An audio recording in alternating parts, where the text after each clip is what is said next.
Hello and welcome to my channel where I help you to stay up to date with the latest crypto and financial news, articles, research and other stuff that I find interesting. So let's get into today's video. Today's article is from CoinDesk and it's an opinion, and has to be stressed. It is an opinion of this author, Kevin Reynolds.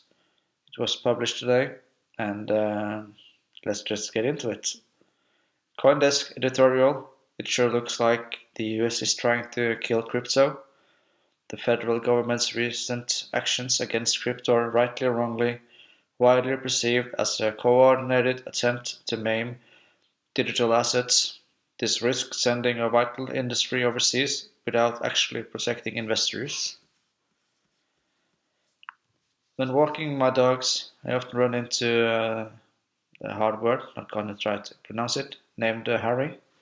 Not his real name, of course, but he's a former New York City detective who each morning feeds a colony of stray cats at a nearby golf course. We bonded over animals, but that's where the touchy-feely part of Harry starts and ends. His worldview includes belief in several QAnon conspiracy theories and that another American Civil War is around the corner. He's been waiting for the signal. Sometimes I engage with Harry, other times I just listen. Sometimes we talk about cryptocurrency while he says hello to the pups. A couple of days ago, I told him it's been a rough stretch for the sector, with the banking crisis and government pressure ramping up fast. He responded quickly: "Do you really think that central banks and governments would allow a competitor to fiat money to exist?" That stopped me cold.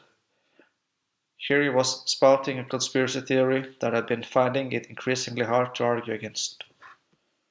Over the course of just a few weeks, it has become increasingly easy to believe, rightly or wrongly, that in its understandable desire to do something in the wake of the collapse of the cryptocurrency exchange FTX, the regulatory and administrative state of the United States of America is trying to kidnap, if not out and out neither, all of crypto as a technological project within its borders. As conspiracies goes, this one doesn't need much suspension of disbelief. Even well-placed observers, including former regulators, have characterized this as a coordinated attack. Heck, the current administration's animus against cryptocurrency is clear in official statements. And then there's all the actions. After ignoring industry pleas for guidance and regulations for years, the United Government seems to be going after all parts of crypto with a vengeance. The assault has included a series of enforcement actions by the Securities and Exchange Commission's (SEC) against regulated US crypto entities including Kraken and Coinbase, while just this week the Commodity Futures Trading Commission (CFTC) sued Binance. The Biden administration last week also released its economic report of the president, which made the case that cryptocurrency is not a useful technology, while focusing on a series of crypto-inspired criminal frauds that unfolded in recent years.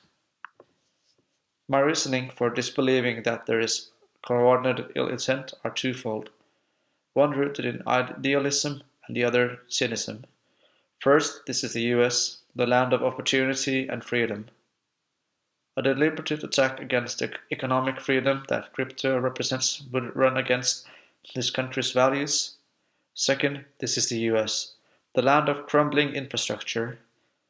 Our leadership can't even muster the coordination necessary to repair the country's bridges and railways.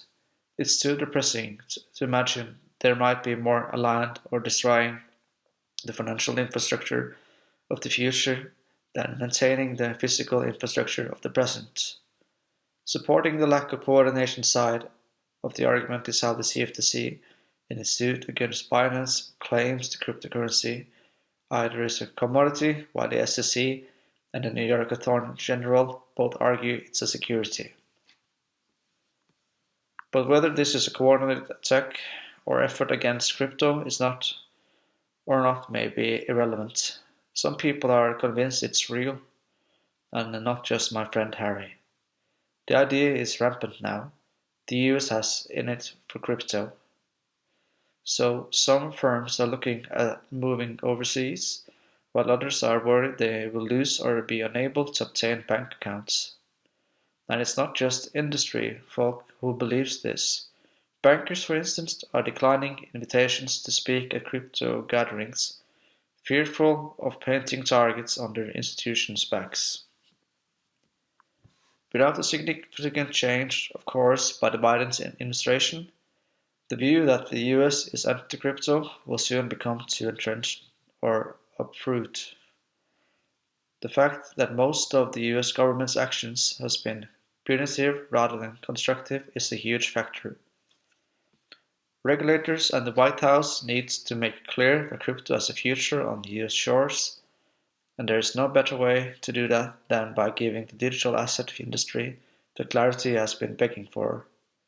Blueprints for a more appropriate framework has been laid out in proposed legislation such as the Loomis-Gillibrand Responsible Financial Innovation Act in the Senate. We, along with much of the crypto world, would welcome such clarity, but regulators and many other lawmakers have seemed reluctant to provide it. Existential threats. CoinDesk almost never adopts a formal position on issues. As noted in the past, we typically leave the task of presenting the organization's common perspective to the breadth and balance of the newsroom reporting, rather than taking an official point of view on any given topic. That we're doing so here reflects our view that, in this case, our position should be made clear. The editorial leadership believes the threats facing crypto due to recent US actions, regardless of whether they are deliberate, are existential enough to merit taking a stand on behalf of technology and industry that are potential good and a force for economic empowerment. We do not believe these attacks will succeed in their stated goals of protecting Americans from fraud and scams. Early reactions suggest it is highly likely to push technological innovation outside of US borders. This would, among other impacts, make entirely fraudulent activities indistinguishable from legitimate efforts at innovation for all but the most savvy insiders. We are alarmed by signs the crackdown exceeds the authority of regulators under current law and violates the spirit of freedom and innovation that underpin the US and the cryptocurrency world. It looks like regulators are attempting to block cryptocurrency firms from accessing conventional banking services. Former Congressman Barney Frank, architect of stricter banking regulations following the 2008 financial crisis, has alleged that Signature Bank, where he was a board member, was forced into liquidation by the New York Department of Financial Services because regulators wanted to send a very strong anti-crypto message. So New York Department of Financial Services has denied that allegation. It says in quotes, the editorial leadership believe the threats facing crypto due to recent US actions are existential enough to merit taking a stand. But the claim seems to be supported by banking authorities' recent moves. On March 16th, Reuters reported the Federal Deposit Insurance Corp was requiring potential buyers of Signature Bank to pass over the bank's crypto clients, essentially denying them further banking services. The FDIC denies this. Yet, when the sale went through, crypto customers were indeed excluded from the acquisition. Some have dubbed this Sub Rosa effort Operation Chokepoint 2.0, an apparent sequel to the Obama-era campaign to debank legal but politically undesirable businesses, including gun manufacturers and payday lenders. These measures appear to circumvent not only due process, but repeat violations on which previous administrations have already been firmly disciplined by both legislatures and the legal system. Strikingly, the current head of the FDIC, Martin Groenberg, was an architect in the original Operation Choke Point. That effort was ultimately met with a wave of lawsuits and hearings that, by and large, concluded the government had abused its power, in part to help settle various lawsuits.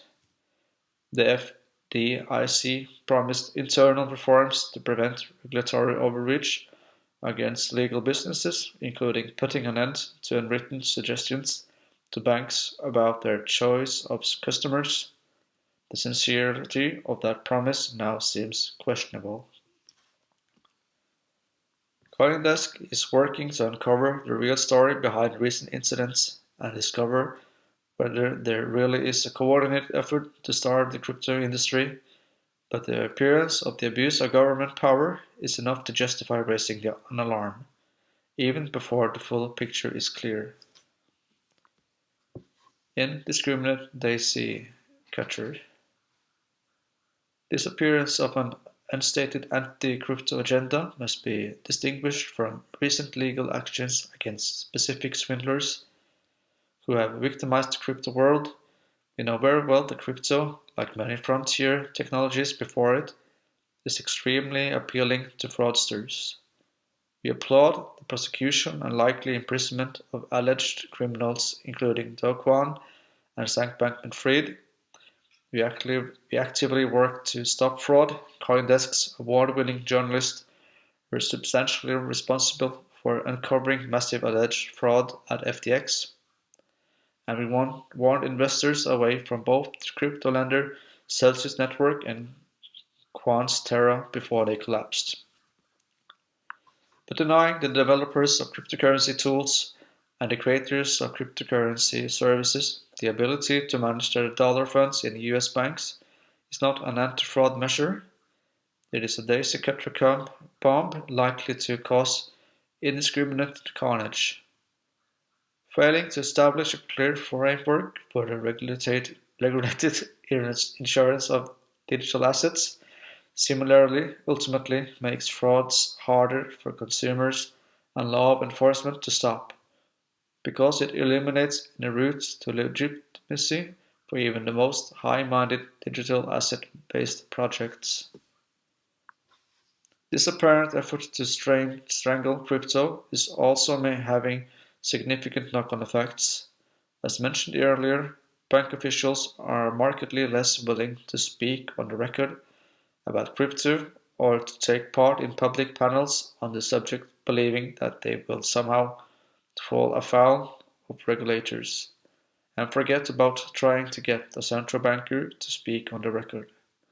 As a result, the debate over the future of the industry risks becoming a pro-crypto echo chamber rather than a crucible from which real truths and real innovations can emerge.